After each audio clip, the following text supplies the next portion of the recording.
Mill-inqas 130 persuna tilfu ħajjithom hekk kif dgħajsa li kienet qiegħda ġorr immigranti Afrikani għerqet il-barra mill-kosta ta' Lampedusa. Aktar minn 140 persuna ġew salvati iżda mijiet għadhom ma nstabux hekk kif jidher li fuq id-dgħajsa kien hemm mal-500 persuna li kienu ġejjin mill-Eritrea, is-Somalja u l-Ghana. F'konferenza tal-aħbarijiet il-Prim Ministru Joseph Muscat reaġixxa għal din l-aħbar traġika.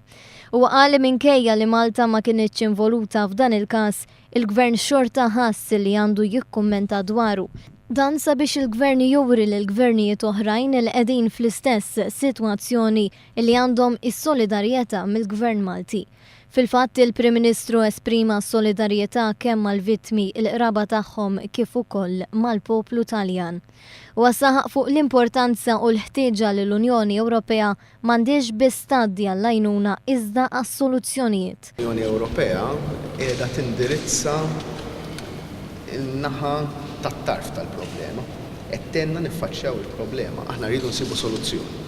U s-soluzzjoni tiġi fost oħrajn b'żewġ modi. Waħda long term illi Muscat sostna li l-immigrazzjoni għandha tkun parti mill-Aġenda Ewropea u fakkar li Malta qed issegwi l-obbligazzjonijiet internazzjonali tagħha f'kollaborazzjoni mal-Gvern Taljan. Nieħdu pjaċir nisimgħu lill-Gvern Taljan, lill-Prim Ministru Taljan, id-Deputat Prim Ministru Taljan jitkellmu flimkien mal-President dwar illi ħajkunu qegħdin jaraw li tittieħed azzjoni mill-Unjoni Ewropea.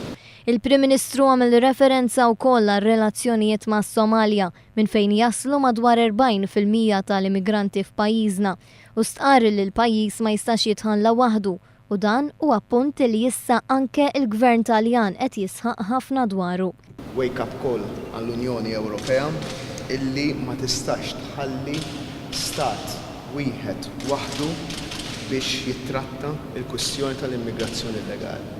Il-Prim Ministru żied jgħid ukoll il-ġimgħa d-dieħla l-Ministru Manuel Mallija ser jattendi għal konferenza dwar ir-relokazzjoni u saħaq illi bħala gvern mhux ser jikkuntentaw jekk ma jkunx hemm kisbiet, sostna li hemm bżonn il-fatti u mhux il-kliem biss. U għalaq billi qal jittama li l-mewt ta' għexieren ta' persuni m'għandix tkun biss storja fl-aħbarijiet iżda għandha twassal għas-solidarjetà Ewropea. F'din il-konferenza l-Prim Ministru Joseph Muscat kien akkumpanjat mill-Ministru tal-Intern Manuel Mallija u l-Ministru tal-Affarijiet Barranin George Vella.